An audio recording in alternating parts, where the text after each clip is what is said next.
What's going on, guys? Welcome to Everything Always. My name's Michael Roman, aka Allfire's. Huge breaking news and another scoop confirmed. We told you almost 6 months ago here at the channel that Jon Bernthal would be returning as the Punisher in the upcoming Daredevil Born Again, and when we covered it yesterday because it officially started filming with some rumors of how they would release the Daredevil show, I also used Jon Bernthal on that thumbnail. Well, breaking in the last 15 minutes, and according to one of the most trusted Hollywood trades, he is indeed back as Daredevil has started filming and Jon Bernthal's Punisher is returning. We're going to read through the article, break down any details that are known. I also want to throw in one huge detail from that original report 6 months ago. Jon Bernthal had some stipulations about coming back, and it is great news for his portrayal as a character in Daredevil Born Again. We're breaking it all down, Jon Bernthal's Punisher in the MCU. But first, I want to tell you about my friends over at comicbookdirect.com. They are a brand new website that's launched that's really making it easier than ever to get your hands on the comic books you want. They work with all the major publishers and have any individual issues you may need, but what's awesome about them is they make it easy to go ahead and subscribe to an entire run. Here I am subscribing to the X-Men run. Now I'll get every issue weekly and I don't have to go out of my way or make stops at the comic book store. They've got everything, collectibles, figures, manga, comics, so go ahead and check them out. There's a link down in the description, and if you sign up using code EVERYTHINGALWAYS, you'll save 20%. Again, that's comicbookdirect.com. Okay, so as I said moments ago in the prologue, this breaking from the Hollywood Reporter, and literally in the last 15 minutes, it's as I was hitting refresh on my news threads, this came up. Jon Bernthal returning as Punisher for Daredevil Born Again, where they go on to report, quote, Jon Bernthal is returning to his most punishing role. The actor will reprise Frank Castle, aka anti-hero the Punisher, in Marvel Studios' Daredevil Born Again, sources tell the Hollywood Reporter. Now, yesterday we reported that filming had already started and was set to run through November 14th. This is saying that filming is actually going to kick off later in the month, and it could be that they've actually just started pre-production with the sets. We know that Charlie Cox is already in New York for the filming. Marvel chose not to comment on this, but this news has been around again as we reported it almost 6 months ago at the channel.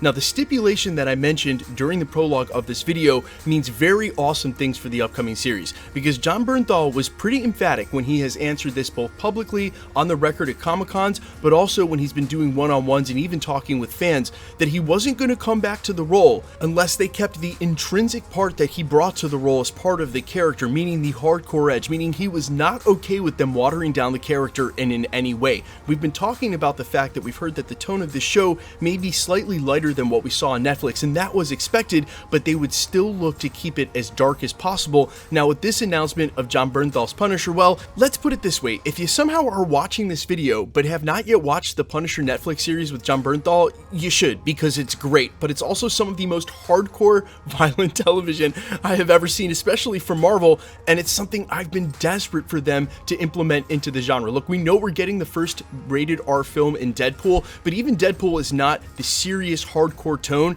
that Jon Bernthal's Punisher is, and for a fan base of the MCU that is mostly well into the being able to watch rated R age, this is just something that's been missing, and I hope something that foretells the sort of action and darkness that we're going to get from the other parts of this series. Now, if you missed my video yesterday, I'll definitely link it at the end of this. There were some bombshell reveals and rumors from industry insiders about how Marvel Studios may take a departure from their normal release schedule, where they have 6 or 9 episodes for a show. They put it out, it runs for 1.5 months or so, and that's it. They would actually break this 18-episode saga into 3 mini-pods, where we would get 6 episodes, and then 6 episodes over the course of a year, but that would give Disney the ability to release other Disney Plus originals along the way. And while we'll still wait for an official announcement for that, they haven't said anything. Look, Marvel's MO of late, they won't give us a release date even for the next thing coming, like Secret Invasion. We think it's coming in May, but still don't know for sure. I think that this is a way for them to stretch 18 episodes out, but 18 episodes all at once, when you think about it, a show running for 3 or 4 months just seems a lot more like network television and not the sort of thing you'd expect from a streaming service. So it may have been what I'm saying logical all along, for the way that they shot this, that they always intended to break it into 3 miniseries, and I'm not sure how to feel about that, guys. I think a show can certainly lose momentum, and as I saw some of the comments on yesterday's video with this report, some of you pointed out maybe it would be better to do 9 and 9 episodes, and maybe they will. This is strictly rumor territory, but it is super exciting to know that Jon Bernthal's Punisher is coming back for the show. just on a fandom level. Forget the rumors and the leaks and the storyline and all that. I just get excited about his character because he's one of those actors who, when he's in a role, he takes it 100% seriously and all the way. And for a character like Frank Castle, that is so important. And really, for Marvel Studios that may have stumbled here and there, some less than writing, some bad episodes, some QC issues, I'm so glad that they took a step back and didn't decide to recast these characters. Vincent D'Onofrio, Charlie Cox, Jon Bernthal, they are the best versions of those characters. We needed to bring those actors back, and at least they did the right thing in this. I have so much hype for that show with the characters involved, and also knowing that finally Daredevil, the Punisher, they're home in the MCU. That's the other exciting thing about this, where the Netflix shows were so limited in what they could reference legally, the characters they could use. We can see the Punisher now interact with Tom Holland's Spider-Man, where that seemed absolutely impossible before. We could literally see Punisher, Daredevil, and Tom Holland team up to take down the Kingpin, and I honestly am getting goosebumps. But the other huge setup here has nothing to do with Spider-Man at all, and really maybe less with Daredevil and what Punisher in the MCU means for Jon Bernthal. There is very clearly a Midnight Suns being set up here, and as I put forward in a couple of my other videos, as a way to keep Jon Bernthal's character hardcore and R, but circumvent the amount of gore and blood that you would see from the Netflix series. Again, if you haven't watched it, go do it. It's amazing.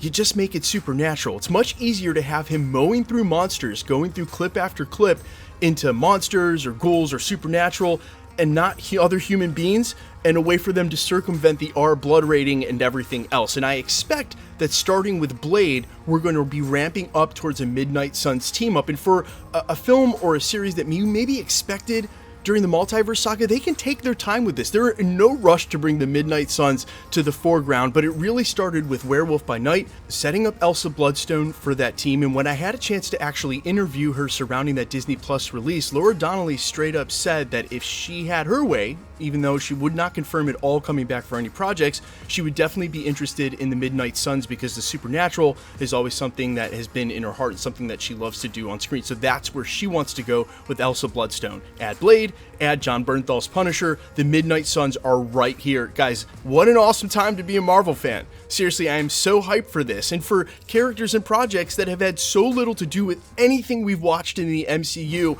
I am just W in the chat for Jon Bernthal's Punisher. I'm so happy for him. I'm so happy for Marvel. This is legit awesome. I'm going to go have a beer. Quickly, let's get into the giveaway stuff before I let you go. All right, we're still giving away a PlayStation 5. The next one will be to correspond with Guardians of the Galaxy release in just a couple of months. So if you want to be entered to win or for any of the other giveaways, all the same rules will always apply. Hit the subscribe button because you need to be a subscriber, then leave a comment down below. Because it's truly random, the more videos you comment on, the better chance you have of winning. All winners will always be announced at the end of videos, the same way we're doing here, live with my voice on screen and the comments shown. So please, be vigilant, be safe, make sure to never reply to anybody asking you to contact them on a third-party app, whether they're using my photo or any other YouTuber you know.